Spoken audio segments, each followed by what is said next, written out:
Russian telegram channels are reporting a fresh drone attack on the Kremniy Microelectronics plant, located in the Bryansk region of western Russia. This is the fifth recorded attack on the facility since the beginning of the full-scale war in Ukraine.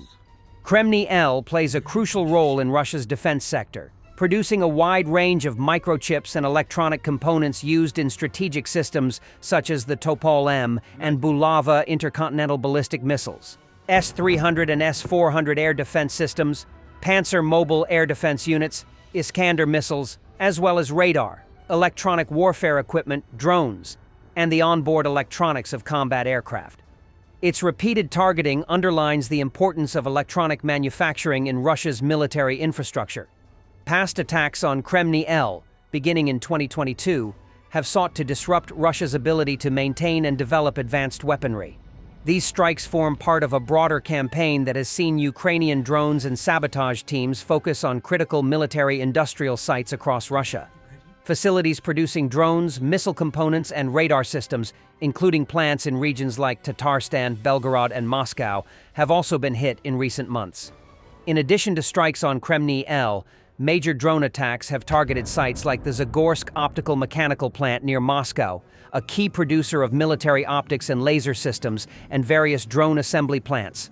Attacks have often led to fires, production delays, and significant material damage, although Russian authorities have typically downplayed the operational impact.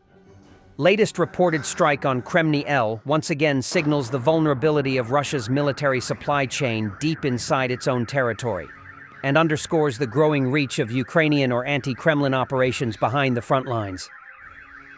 1, 2, 3, and into the ditch. Sometimes Ukrainian forces don't even need mines.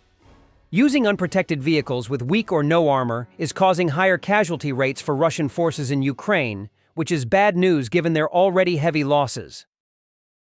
North Korea has confirmed for the first time that it sent troops to fight alongside Russian forces in Kursk Oblast under the orders of leader Kim Jong-un. In a statement reported by the state-run KCNA news agency, the ruling Workers' Party described the deployment as demonstrating the highest strategic level of the firm militant friendship between North Korea and Russia. The announcement came as the acting commander of Russia's 810th Brigade told President Vladimir Putin that the remaining Ukrainian troops in the Kursk region would soon be destroyed. RIA Novosti reported on April 27th, contradicting earlier claims by Kremlin spokesperson Dmitry Peskov that Russian forces had fully recaptured the area. President Volodymyr Zelensky said fighting in Kursk Oblast is ongoing. Kim praised the North Korean soldiers who participated, calling them heroes and representatives of the honor of the motherland. KCNA also reported that North Korea regards it as an honor to have an alliance with such a powerful state as the Russian Federation. Ukrainian officials estimate that North Korea sent around 11,000 troops to Russia, including 3,000 reinforcements to replace battlefield losses. Although initially suffering heavy casualties due to their lack of armored vehicles and experience in drone warfare, North Korean troops reportedly adapted to the conditions on the ground.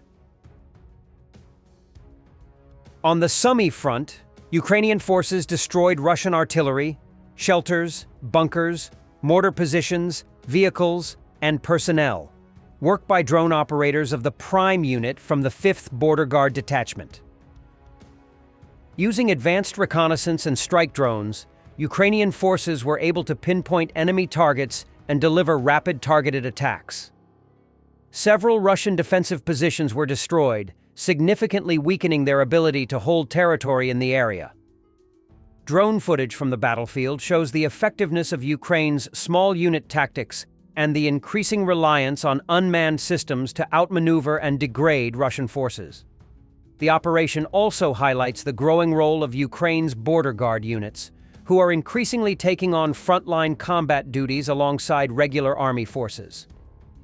The Sumy region, located along the northeastern border with Russia, has been the scene of escalating skirmishes as Russian forces attempt to stretch Ukrainian defenses.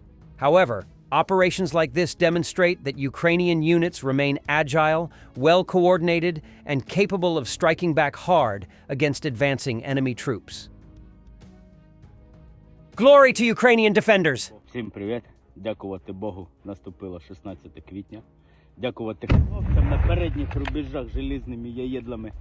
Запорізький напрямок тримається, як і тримається весь Запорізький фронт. Віримо в ЗСУ, гарного дня і тихого вечора. Нас так просто не візьмеш, бля. Journalist. Is Zelensky ready to give up Crimea? Trump. I think so. Don't talk to me about Crimea. Talk to Biden and Obama. Meanwhile, he's disappointed by Russian strikes and says he'll answer whether he trusts Putin in 2 weeks.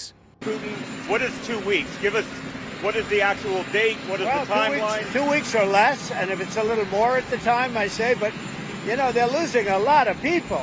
We have 3,000-4,000 people dying every single week. That's a lot of people to lose. You can imagine parents waving from Ukraine and from Russia, waving to their son as he leaves, and, you know, a week later he's dead on a battlefield, all carved up and chopped up. I've seen it. I see the satellite pictures. They're horrible. They're horrible. I would say it can't get any worse. Body parts laying all over. I don't even like looking at them. Body parts laying all over the fields. What are they doing? It would have never started if I were president. Is your relationship with President Zelensky better now than things were in the Oval Office? It was never bad.